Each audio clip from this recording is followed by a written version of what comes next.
सौंपा। तो इस कारण उसकी नीति, यह भी एक कारण था जो इसकी नीति उदार हुई,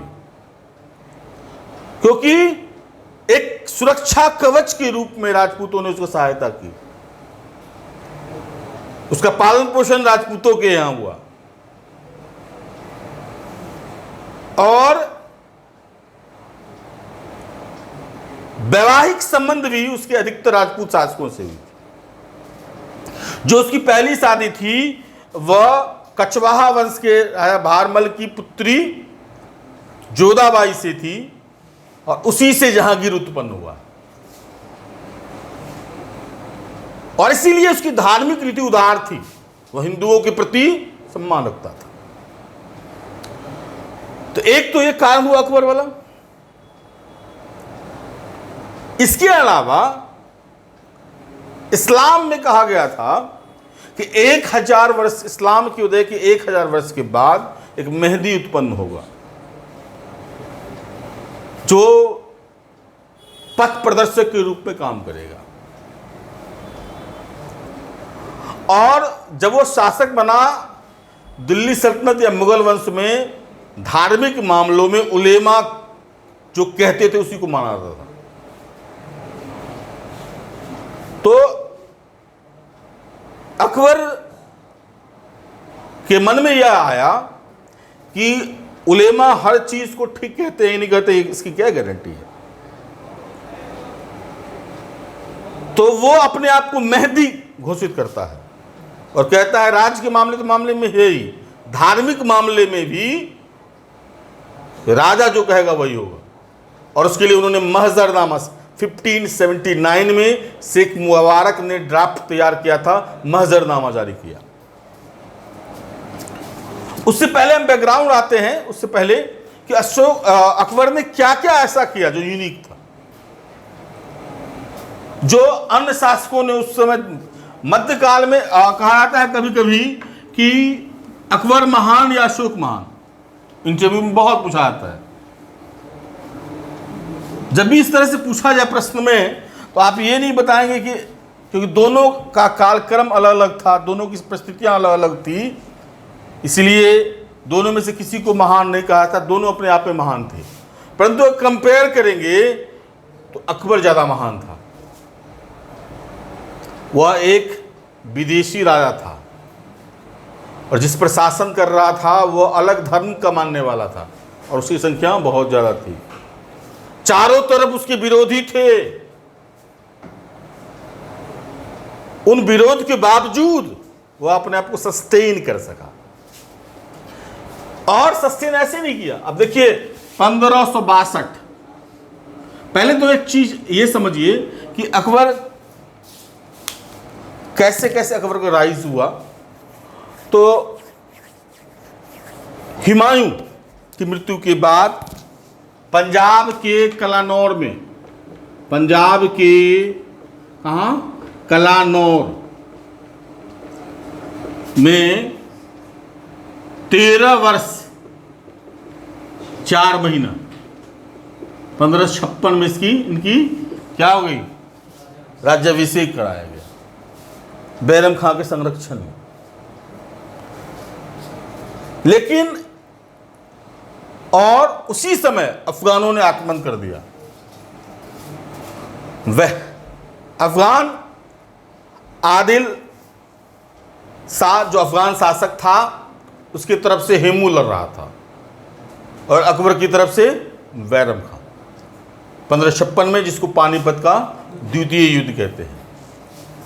हेमू अंतिम शासक था भारत का जिसने विक्रमादित्य की उपाधि धारण की।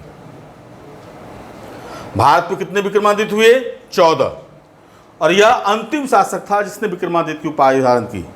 और शासक कब बना, कहां का बना शासक, वो दिल्ली का शासक बना। पानीपत के द्वितीय युद्ध में आरंभिक समय में उसने विजय प्राप्त की और दिल्ली पर कब्जा कर लिया और वहां का शासक बनकर के अपने आप को विक्रमादित्य की उपाधि धारण की। ये बराबर पूछा जाता है कि अंतिम विक्रमादित्य धारण करने वाला कौन शासक था, हेमू। कहां का शासक बना, दिल्ली का।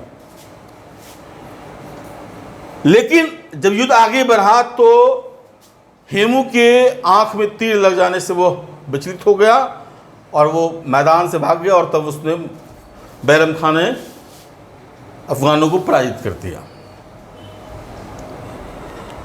अफगानों को पराजित करने के उपलक्ष्य में और अकबर को संरक्षण देने के क्रम में, क्योंकि अकबर बाल्याक अवस्था में था, अकबर इससे खूब प्रभावित था, लेकिन उसकी धाई माहम अनगा, कौन?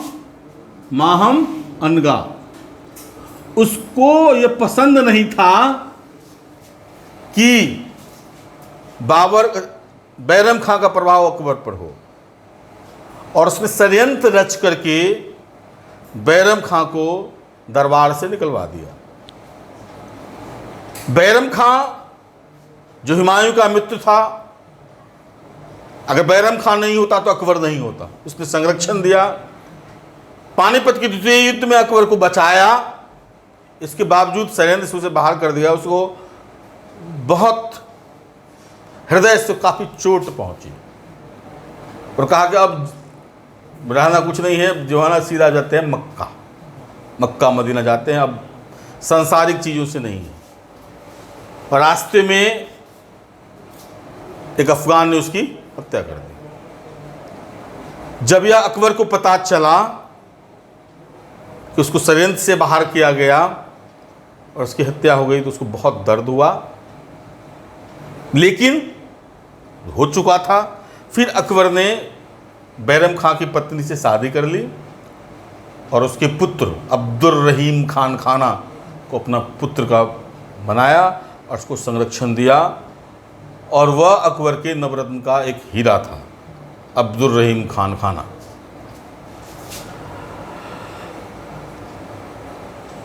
माहम अनगा जिसके 1556 से 61 के बीच अकबर के शासन पर माहम अनगा का प्रभाव था, इसलिए इसको पेटीकोट सरकार कहते हैं, यानी हड़म का प्रभाव था, महिलाओं का प्रभाव था, इसलिए इसको क्या कहते हैं? पेटीकोट सरकार। यानी 1556 से 61 तो क्या कहेंगे? पेटीकोट सरकार।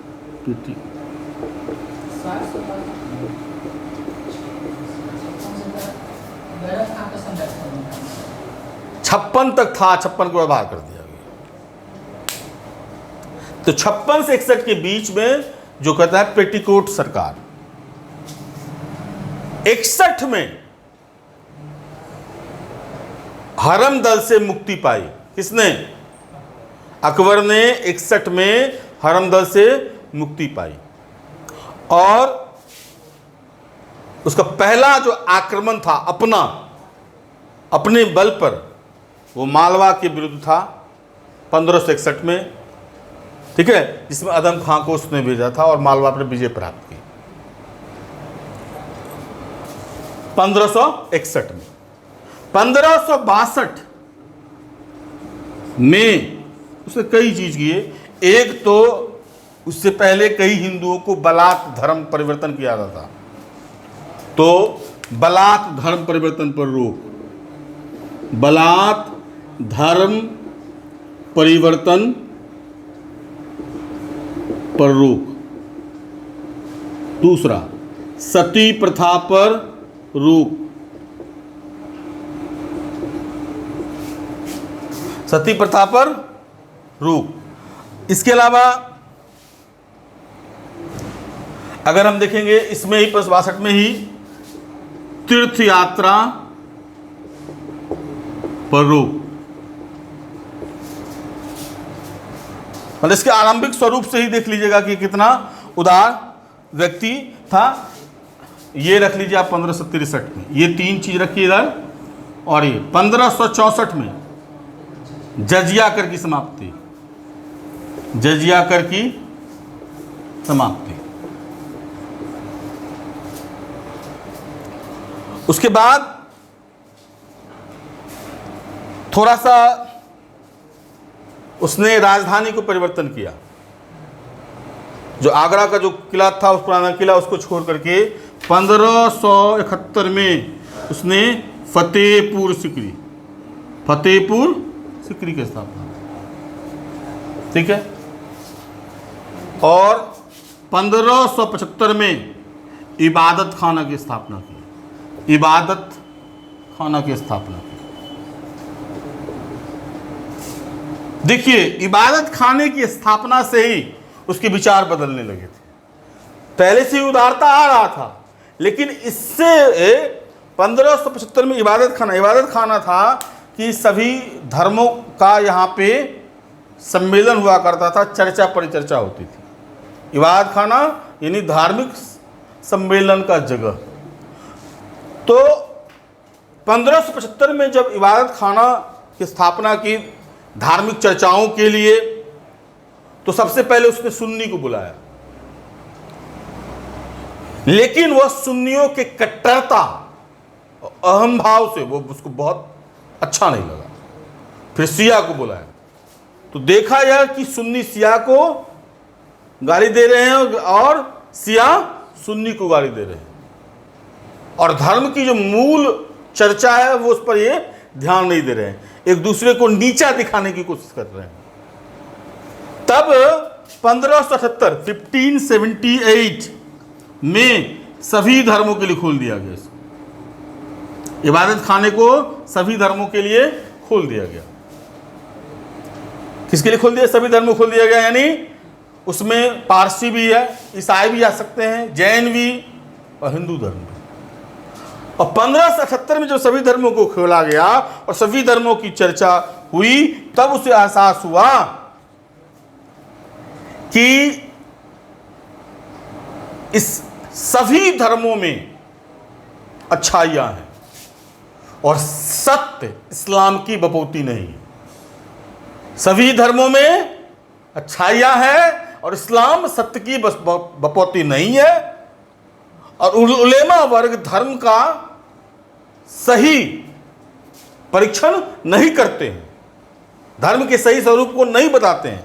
इसलिए अब शासक राजा ही धर्म के मामलों में प्रधान होगा, और उसके लिए 1579 में क्या किया? महजर की घोषणा की, महजर की घोषणा की।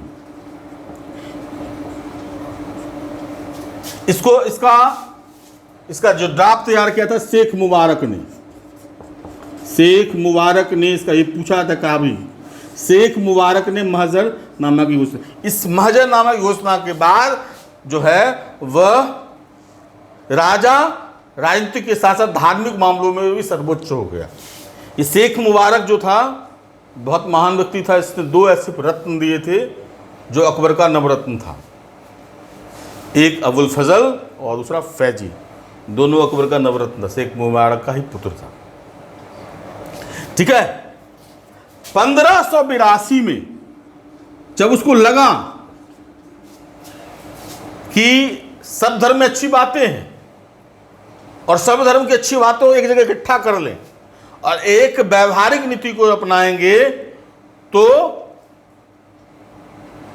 समन्वय का स्वरूप होगा, तो 1582 में उसने दीन ए इलाही की घोषणा, और इसके सिद्धांतों की चर्चा दाविस्ताने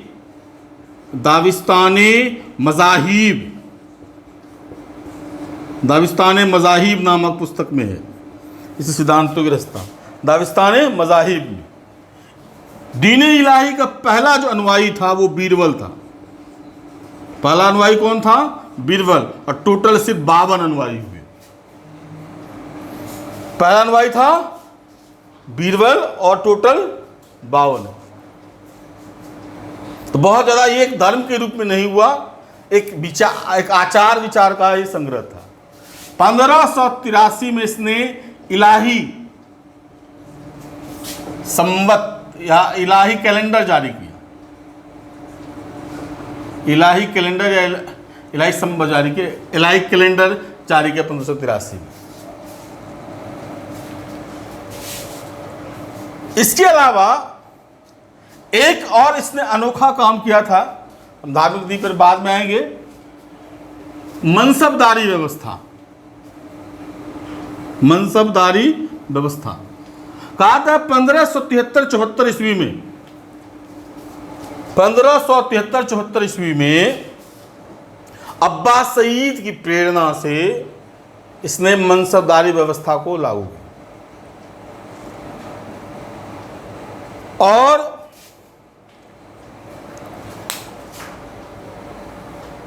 पहला जो मनसब दिया था उसका अनुमान है कि 1577 में उसने पहला मनसब दिया था, और 1595 में इसने मनसबदारी व्यवस्था की 3 श्रेणियां बनाई। अब ये मनसबदारी व्यवस्था होती क्या है, और ये परीक्षा में पूछा भी गया आपको,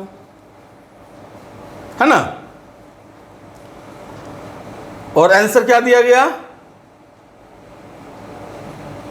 पहले कुछ दिया गया, बाद में कुछ चेंज किया गया। इसका आंसर ई होगा। 5 मिनट का ब्रेक दें, थोड़ा सा रोक दिया जाए इसको।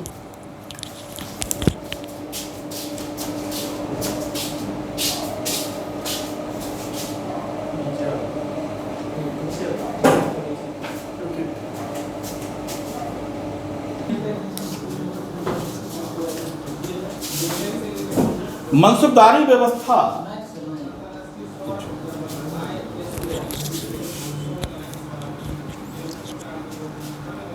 यह एक अनोखा प्रयोग था। मनसबदारी व्यवस्था में सिर्फ सैनिक प्रशासन से नहीं जुड़ा हुआ था, उसमें एडमिनिस्ट्रेशन से जुड़े हुए, सांस्कृतिक क्षेत्र से जुड़े हुए, यानी हर एक क्षेत्र को एक सूत्र में बांधना, वो थी मनसबदारी व्यवस्था। जैसे आज का प्रशासन आप देख रहे हैं यूपीएससी, तो यूपीएससी से आईएएस बनता है, आईपीएस बनता है, आईएफएस बनता है, एक्साइज, सेल टैक्स, कस्टम, सब हर एक क्षेत्र से, और सबका एक सूत्र में यूपीएससी सबको हर एक एडमिनिस्ट्रेटिव अफसर को एक सूत्र में बांध देता है।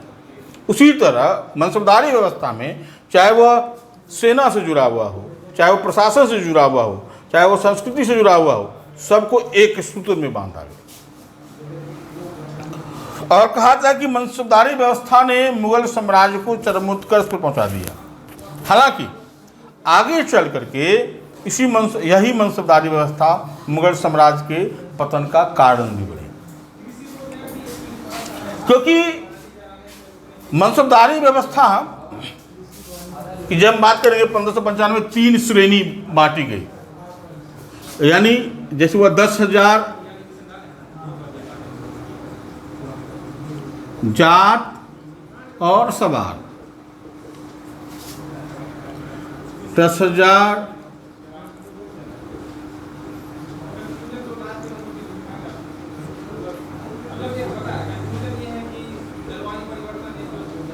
इस तरह का आप कह सकते 3 श्रेणी है।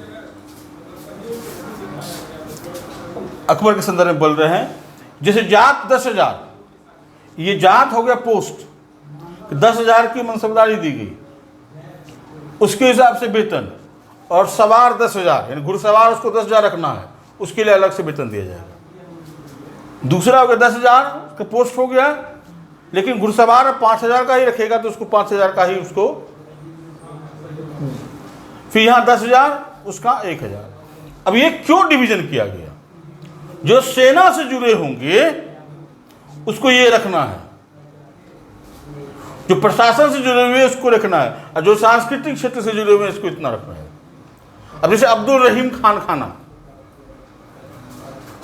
तो अब्दुल रहीम खान खाना सांस्कृतिक क्षेत्र से जुड़ा हुआ था, प्रशासन से जुड़ा हुआ था, उसको सैनिक अभियानों में नहीं भेजा जाना है, तो उसके लिए ज़्यादा रखने की जरूरत नहीं है। लेकिन एक उसको सैन्य प्रशिक्षण मिला हो, सैन्य सुरक्षा मिला हो, अगर विपरीत परिस्थिति हो तो वो इस सेना को लेकर के भी युद्ध मैदान में चला जाए। तो जात पोस्ट हो गया, सवार उसकी रिस्पॉन्सिबिलिटी हो गई, जिसके लिए वो अलग से उसको वेतन मिलता था, जिसकी 3 श्रेणियां थी। ठीक। उसके बाद जहांगीर के समय में ये हो गई सीअस्पा द्विअस्पा, सीअस्पा द्विअस्पा। और शाहजहां के समय में ही मासिक पद्धति आ गई, और औरंगजेब के समय में मशरूत आ गई।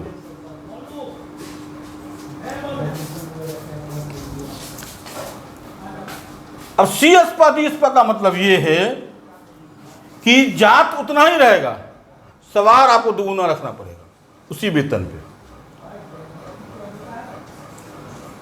और शाहजहां के समय में इनको नियमित वेतन देना बहुत मुश्किल हो गया था, तो उसको मासिक आधार पर बांट दिया गया। अब मशरूत व्यवस्था में जात कुछ भी हो, सवार कई गुना बढ़ा दिया गया। इसके पीछे रीजन ये था कि हर एक मनसबदार को क्षेत्र दिया जाता था, जागीर दी जाती थी। क्या दी जाती थी? जागीर।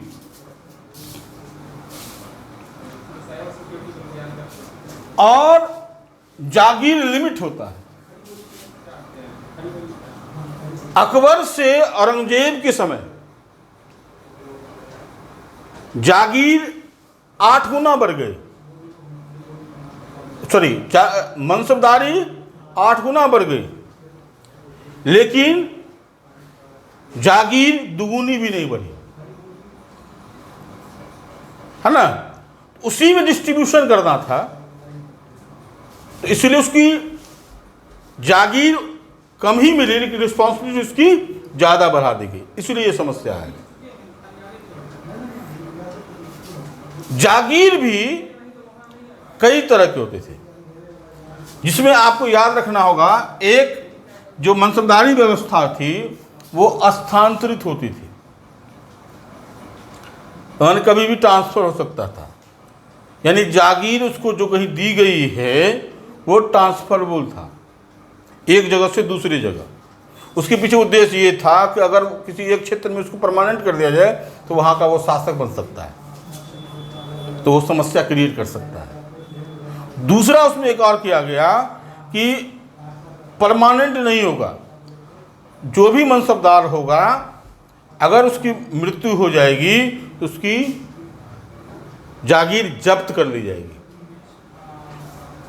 इसका उद्देश्य ये था कि जो भी मनसबदार है वो इस तरह से जागीर की वृद्धि करे जिससे कि उसमें लोभ ना हो। मतलब ये है कि अगर उसका बाद उसके वंशज को मिलेगा तो क्या करेगा, वो ज़्यादा संग्रह करेगा। उसको पता है कि मेरे पास बाद रहने वाला नहीं है, तो क्या करेंगे, हम सिर्फ उसका विकास करेंगे और अपना भोग करेंगे, विकास करेंगे। अगर रखेंगे तो हमारा जब्त हो ही जाएगा। तो अगर आपको पता है कि आपको उत्तराधिकारी को नहीं मिलना है तो आप क्या कीजिएगा, या तो विकास कीजिएगा या भोग कीजिएगा, दो ही चीज कर सकते हैं। उद्देश्य ये था कि वो संग्रह न करे, तो इस कारण उसको वंशानुगत रूप से खत्म कर दिया गया था। और उसके लिए एक जाब्ती व्यवस्था आई थी।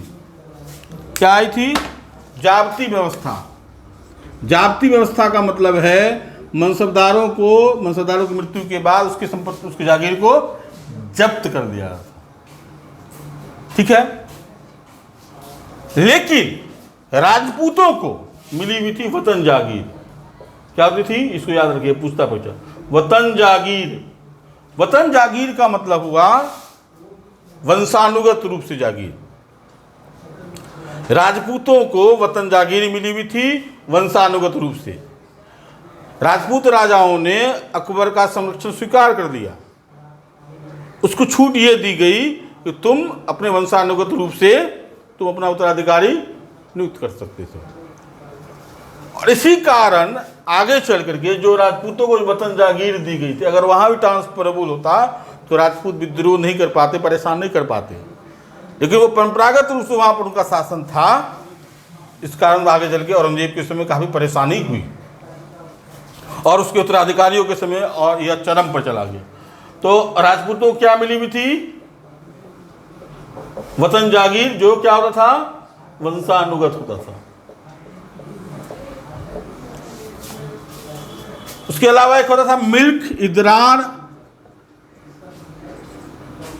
ये सब जो है वैसे लोगों को जो धार्मिक कार्य से जुड़े हुए थे, सांस्कृतिक कार्य जुड़े थे, उसमें भी कहा जाता है, उसमें भी वंशानुगत स्वरूप था।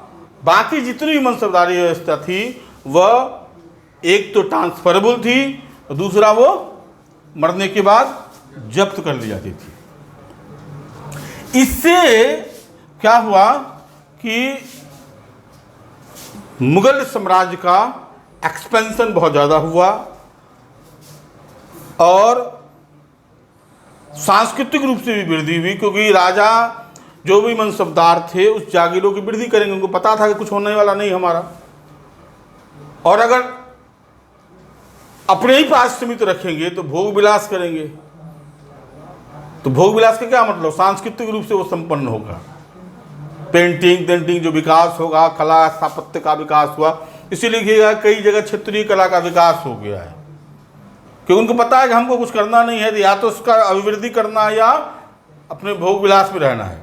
लेकिन इसका दूसरा रेप्लिकेशन भी हो गया कि वो जो क्षेत्र हो गया, जो मनसबदार हो गए, भोगी विलासी हो गए, तो बाद में जो आक्रमण हुआ विदेशियों का, उसका सामना करने में वो असफल हो गए, है ना। तो कहा था जिस मनसबदारी व्यवस्था ने मुगल साम्राज्य को चरमोत्कर्ष पहुंचाया, उसी ने उसका पतन के द्वार खोल दिए। और खास के जो जागीरदारी संकट था, ये बहुत महत्वपूर्ण था। एक होता था जागीर और दूसरा एक शब्द हो गया जमींदारी। जमींदारी व्यवस्था ये भी अस्थाई होती थी और वंशानुगत होती थी। जो ग्रामीण क्षेत्रों में जो लोग होते थे उसको दिया जाता था, और ये लोग आंतरिक रूप से जमींदारी वसूल करके देते थे। ये अस्थाई वंशानुगत होती थी। लेकिन जागीर जो होती थी वो मनसबदारों को मिलती थी, जो अस्थाई नहीं होती थी, परमानेंट नहीं होती थी और जब्त भी कर ली जाती थी। और क्योंकि जैसे जैसे जागीर मनसब बढ़ते गया और जागीर उतनी ही रह गई, तो उस जागीर को प्राप्त करने के लिए इंटरनल क्लैश शुरू हुआ। तो जितने भी मनसबदार थे उनका क्लैश आपस में बढ़ा, तो वो भी मुगल साम्राज्य को कमजोर कर गया। जागीरदारी संकट ने भी ये किया। उसके बाद हम आते हैं अकबर के कुछ विजय अभियान को रखेंगे, जो आपके परीक्षा के दृष्टिकोण से इंपॉर्टेंट है।